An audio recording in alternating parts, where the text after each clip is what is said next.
पहाड़ों की गोद में बसा एक ऐसा होटल जिसके बारे में कहा जाता है कि उसे इंसानों ने नहीं बल्कि किसी और चीज ने बनाया था। ब्लैक गेट होटल 1890 दिल्ली के शोर शराबे से दूर हिमाचल के एक ऐसे अनजान इलाके में जहां सूरज की रोशनी भी पेड़ों की घनी टहनियों से छनकर मुश्किल से पहुंचती थी। 1890 की एक रात यहां 40 अंग्रेज जवानों की एक दावत थी, लेकिन सुबह जब सूरज उगा तो होटल के उस विशाल काले लोहे के गेट के पीछे बिल्कुल सन्नाटा था। उन 40 लोगों में ना कोई लाश मिली और ना ही कोई खून का कतरा बचा था, तो बस सजी हुई मेजें और जलती हुई मोमबत्तियां। कोई नहीं जानता कि आखिर उस होटल में उस रात हुआ क्या था। और आज 136 साल बाद अयान अपने दो दोस्तों रोहन और गौरव के साथ वहां पहुंचा था। अयान का इरादा इस रहस्य से पर्दा उठाना था, लेकिन उसे पता नहीं था कि कुछ दरवाजे बंद ही अच्छे होते हैं। जैसे ही वो होटल के करीब पहुंचे, हवा एक अजीब और डरावनी आवाज में बहने लगी थी। सामने खड़ा वो विशाल लोहे का ऐसा गेट जिस पर अजीबो गरीब आकृतियां बनी हुई थी, जैसे तड़फते हुए इंसानों की रूहें लोहे में ढाल दी गई हों। अयान जो सबसे आगे चल रहा था, वो गेट के करीब पहुंचा तो उसे ऐसा महसूस हो रहा था मानो इस होटल में आते ही बाहर की दुनिया का नाता ही टूट गया हो। कि तभी गेट अपने आप एक भारी चरमराहट के साथ खुला और अंदर कदम रखते ही रोहन, जो पीछे से वीडियो शूट कर रहा था, उसका कैमरा अजीब आवाज में ऑन ऑफ होने लगा। कि तभी स्क्रीन पर अजीब सी काली लकीरें अपने आप आने लगी, जैसे कोई अदृश्य ताकत कैमरे को बंद करना चाहती हो। ये सब कुछ देखकर उनमें डर तो था, पर इस होटल का रहस्य जानने की जिज्ञासा उन तीनों में डर से ज्यादा भरी थी। वो तीनों डरते हुए थोड़ा और आगे बढ़े तो होटल की लॉबी में घूमते ही सड़ी हुई लकड़ी और पुराने कपड़ों की महक उन तीनों को साफ आ रही थी। कि तभी उन्होंने देखा तो रिसेप्शन डेस्क पर एक भारी चमड़े की वाइंडिंग वाली एंट्री बुक रखी थी। गौरव ने कांपते हाथों से उसे खोला तो एंट्री बुक के पन्ने पीले पड़ चुके थे, लेकिन उनमें लिखावट ऐसी थी जैसे अभी अभी लिखी गई हो।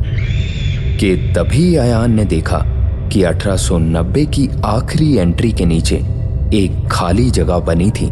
जैसे ही अयान ने उसे गौर से देखा तो एंट्री बुक के पन्ने अपने आप पलटने लगे। पन्ने इतनी तेजी से पलटे थे मानो किसी ने उसे खुद अपने हाथों से पलटकर उनके सामने रखा हो। वो तीनों अभी ये सब देख ही रहे थे जब पूरी लॉबी में मोमबत्तियां अपने आप जल उठी। ये देखकर उन तीनों की रूह तक कांप चुकी थी,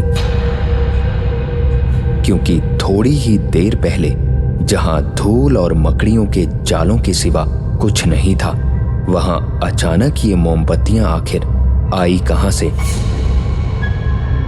ये जो भी अभी उनके साथ होना शुरू हुआ था, इससे वो इतना डर चुके थे कि अब उन्हें कुछ भी समझ नहीं आ रहा था। कि तभी अयान ने वो एंट्री बुक उठाई और अपने बैग में डालकर वहां से भागने की अभी सोच ही पाते कि तभी ऊपर की गैलरी से किसी के भागने की आवाज उन तीनों ने साफ साफ सुनी। और इस आवाज को सुनकर ऐसा लग रहा था मानो जैसे कोई भारी पैरों से वहां से भागने की कोशिश कर रहा हो। अयान ने अपने हाथों में पकड़ी टॉर्च ऊपर की तरफ की भर थी जब उन्हें एक साया ऊपर की गैलरी में साफ दिख रहा था और उसे देखकर ऐसा लग रहा था मानो एक लंबी काली हैट पहने कोई आदमी खड़ा हो जिसके चेहरे की जगह सिर्फ अंधेरा था।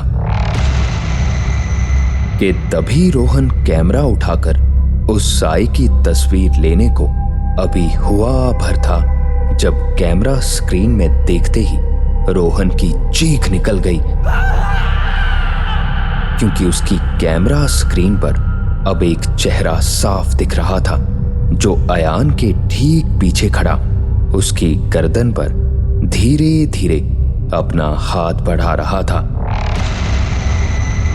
अयान रोहन की चीख सुनकर धीरे से पीछे मुड़ा तो अब वहां दूर दूर तक अंधेरे के सिवा कुछ नहीं था। कि तभी अयान का कहना था, यहां पहले ही डर से बुरा हाल है और तू और डरा रहा है। और ये सुनते ही रोहन ने अयान के पीछे उंगलियों का इशारा किया और कहा, नहीं अयान, मैंने अभी अभी देखा कोई तेरे पीछे खड़ा था। अभी वो तीनों कुछ और बोल पाते जब उन सब ने वापिस एंट्री बुक की तरफ देखा तो उन तीनों का डर अब और बढ़ चुका था, क्योंकि खाली पन्ने पर अब ताजा खून से 3 नाम लिखे जा चुके थे, अयान, रोहन और गौरव। और उससे भी भयानक बात ये थी कि उनके नामों के आगे चेक इन का समय नहीं बल्कि वहां 3 शब्द लिखे थे और वो थे हमेशा के लिए। ये देखकर अभी वो तीनों वहां से बाहर भागने की सोच पाते कि तभी अचानक पीछे का वो विशाल ब्लैक लोहे का गेट एक अजीब चरमराहट की आवाज करते हुए बंद हो गया। बाहर निकलने का रास्ता अब खत्म हो चुका था और जैसे ही वो विशाल ब्लैक गेट बंद हुआ, लॉबी की सारी मोमबत्तियां एक साथ नीली आग में जलने लगी। अयान, रोहन और गौरव उन पत्थर की दीवारों को अब पागलों की तरह पीटने लगे थे जहां कुछ देर पहले दरवाजा था, लेकिन वहां अब ठंडी नमी वाली ईंटें नजर आ रही थी। अचानक पूरे होटल की दीवारों से अब एक अजीब आवाज आने लगी थी और ये आवाज सुनकर ऐसा लग रहा था मानो जैसे हजारों लोग एक साथ चिल्ला रहे हों।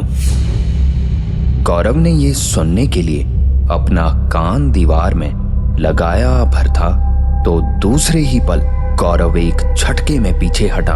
अयान, दीवारों के अंदर से कोई बोल रहा है।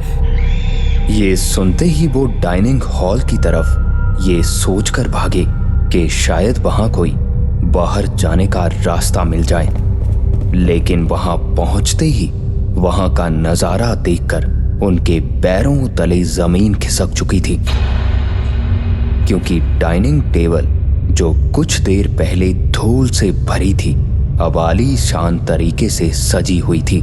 चांदी के बर्तनों में मांस परोसा गया था, लेकिन वो मांस सड़ चुका था और उसमें रेंगते हुए कीड़े उन्हें साफ साफ नजर आ रहे थे। मेज के चारों तरफ 40 कुर्सियां लगी हुई थी और हवा में कांटे और छुरियां अपने आप हिल रही थी। ऐसा लग रहा था मानो जैसे अदृश्य लोग खाना खा रहे हों। अभी वो तीनों कुछ और सोच पाते कि तभी हॉल के कोने में रखा पियानो अपने आप बजने लगा।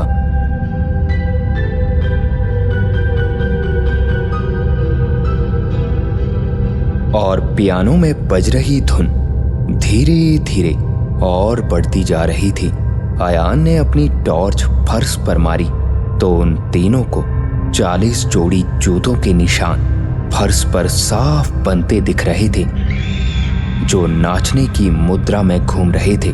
पर बड़ी अजीब बात थी कि वहां दूर दूर तक उन तीनों के अलावा और कोई इंसान नजर नहीं आ रहा था।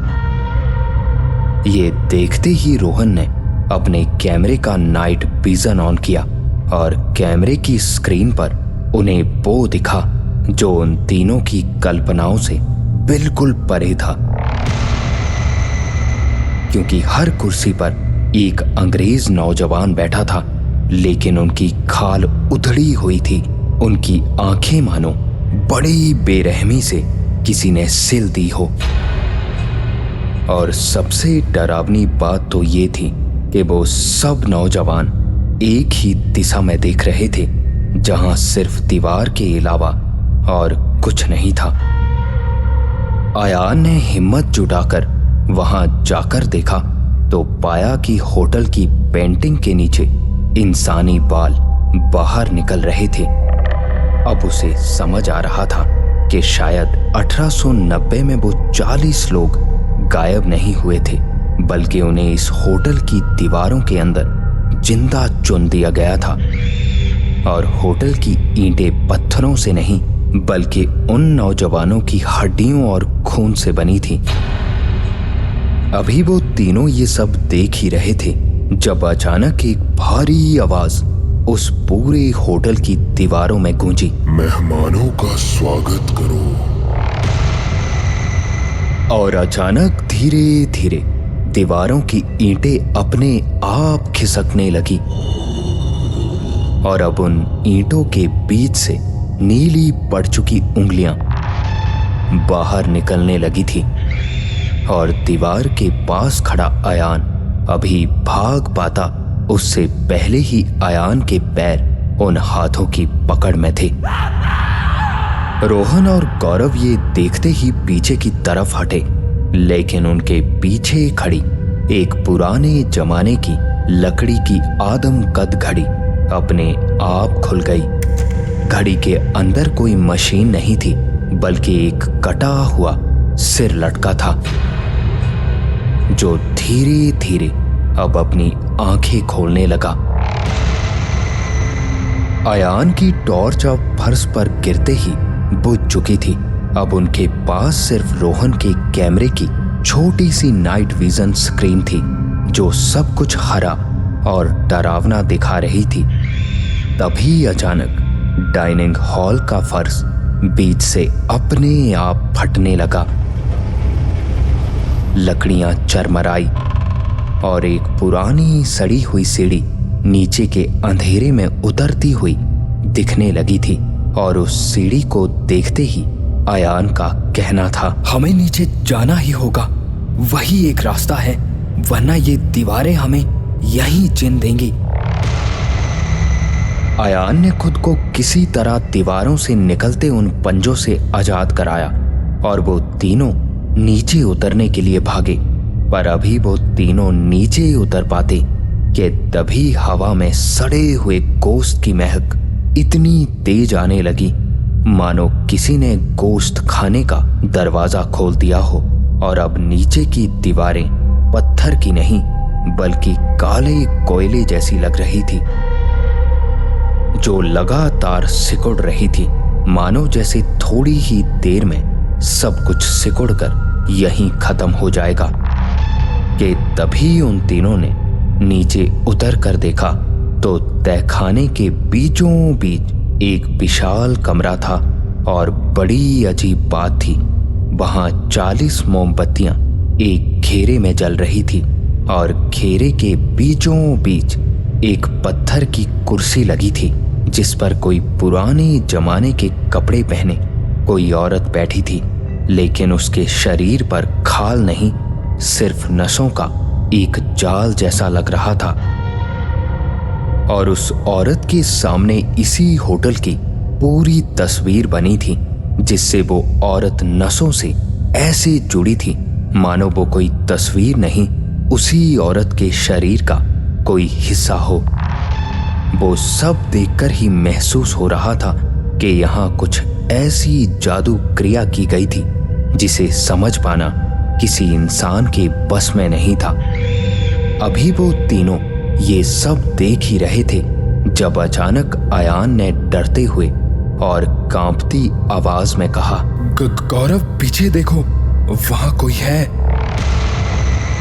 ये सुनते ही उन तीनों ने एक साथ पीछे देखा तो घेरे की मोमबत्तियों से नीला धुआं निकल रहा था और उसमें इंसानी शक्लें साफ साफ दिख रही थी।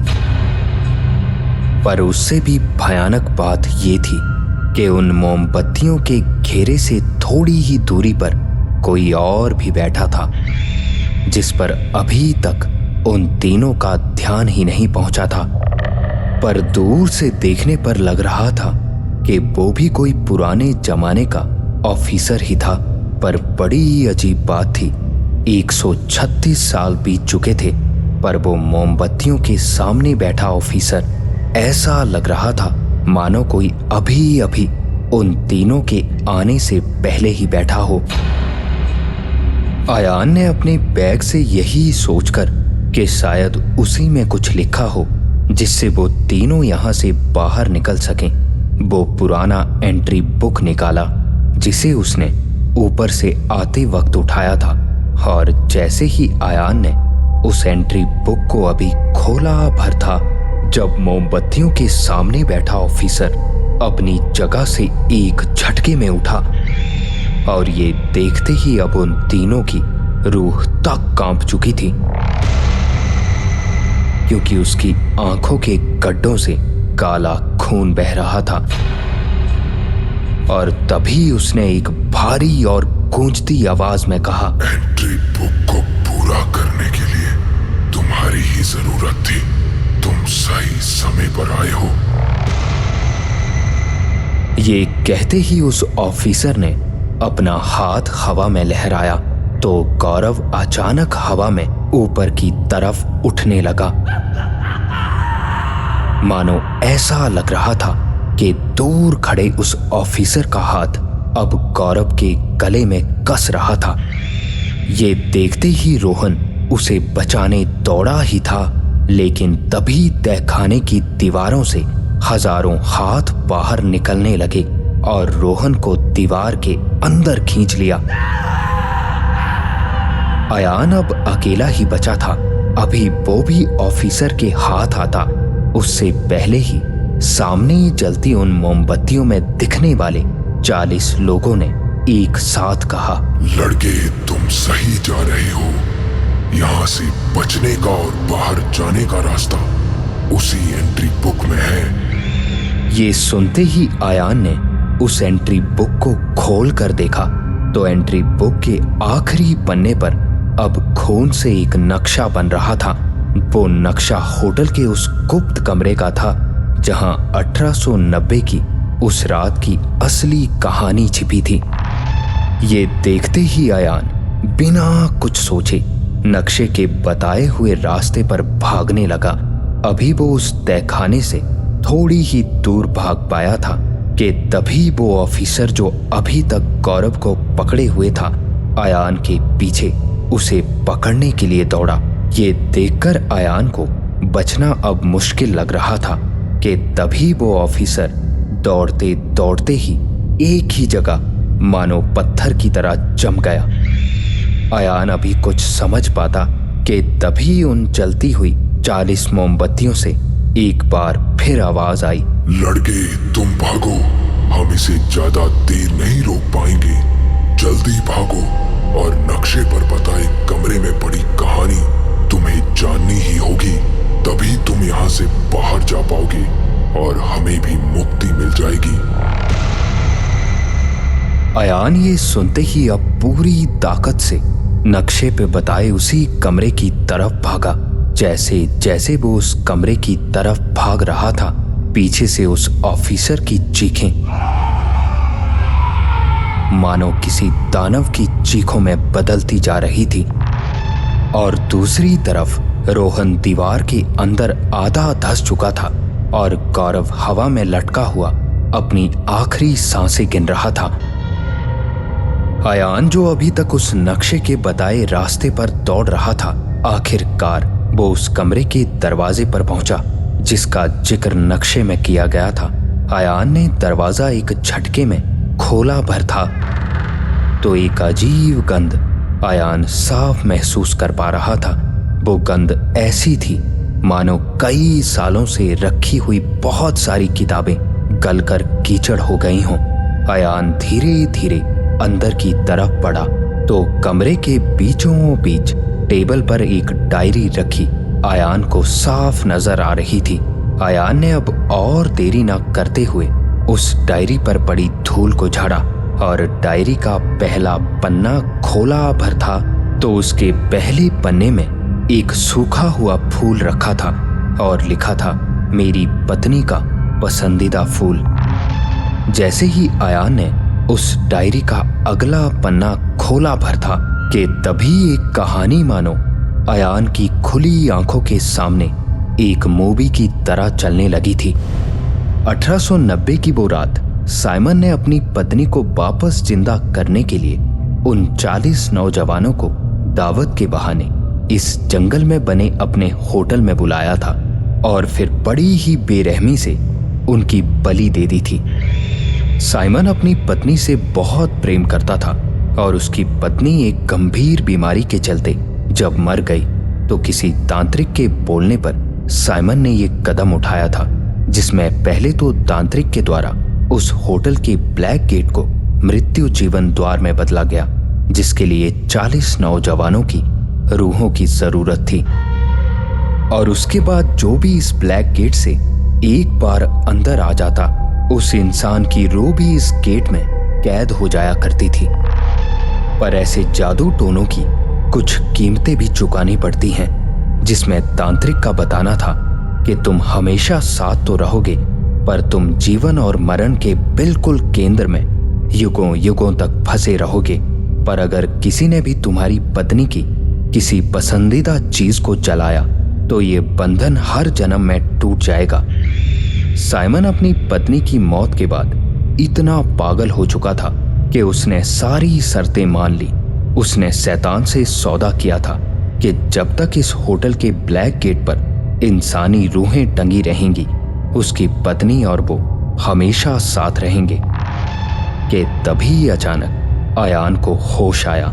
अयान को अब सब कुछ समझ आ चुका था कि अंदर वो ऑफिसर कोई और नहीं बल्कि खुद साइमन ही था, जो 136 सालों से अपनी पत्नी की रूह को इस होटल की दीवारों में खिला रहा था। अयान ने अपने बैग में रखी माचिस निकाली और उस डायरी में पड़े फूल को एक हाथ में लिए उसी तहखाने की तरफ भागा जहां थोड़ी ही देर पहले उसके दोस्त मौत से लड़ रहे थे। साइमन अभी भी पत्थर की तरह वहीं खड़ा था। उसके ठीक सामने पहुंचते ही अयान का एक भारी आवाज में कहना था, ये सौदा अब खत्म होता है साइमन। अब तुम भी और यहाँ फंसी सभी रूहें भी आजाद हैं। ये कहते ही अयान ने अपने हाथों से एक माचिस की तीली जलाई और उस फूल को आग लगा दी कि तभी जैसे जैसे वो फूल जल रहा था, मोमबत्तियों के घेरे में कुर्सी पर बैठी वो औरत अब धुएं में विलीन होने लगी थी। कि तभी पत्थर बना साइमन भी किसी मोमबत्ती की तरह अब धीरे धीरे पिघलने लगा था। गौरव, जो अभी तक हवा में लटका हुआ था, वो एक झटके में जमीन पर गिरा और रोहन दीवार से बाहर आ गया। लेकिन वो दोनों सुध बुध खो चुके थे। अब पूरे होटल की दीवारें इंसानी आवाजों में चीखने लगी थी और 1890 के वो 40 नौजवान जो इस होटल की दीवारों में कैद थे, धुएं की शक्ल में बाहर निकलने लगे। कि तभी अयान ने रोहन और गौरव को घसीटते हुए सीढ़ियों की तरफ दौड़ लगा दी और पीछे से पूरा होटल अब ताश के पत्तों की तरह टहने लगा था।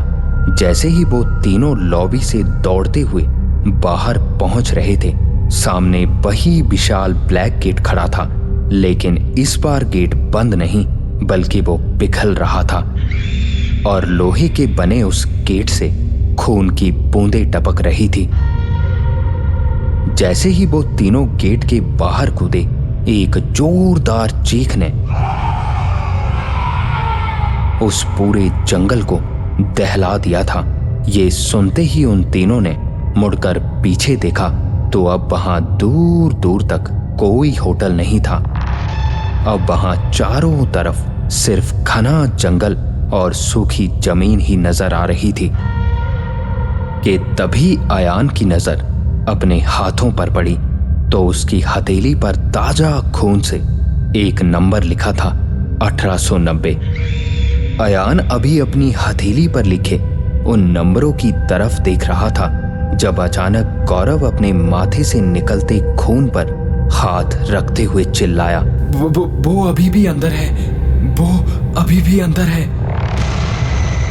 अयान ये देखते ही गौरव की तरफ आया और उसके माथे से निकलते खून को साफ करने के लिए रुमाल अपनी जेब से निकाला ही था तो उसकी जेब से रुमाल के साथ वही सूखा गुलाब मिला जो उसने अंदर अपने हाथों से अपनी ही नजरों के सामने जलाया था। ये देखते ही अयान की आंखें डर से बड़ी बड़ी हो चुकी थी कि तभी उसके कान में वही साइमन की डरावनी आवाज एक बार फिर साफ साफ सुनाई दी। तुम्हें बाहर जाने की इजाजत किसने दी? कई चीजें कभी पीछा नहीं छोड़ती, वो तब तक तुम्हारे पीछे भागती रहती हैं जब तक कि उनका मकसद पूरा ना हो जाए। इंसान को लगता है कि वो अंधेरे से डरता है, पर सच तो ये है कि वो उस चीज से डरता है जो अंधेरे में उसे देख रही होती है। और ये थी आज की एक कहानी। ऐसी भी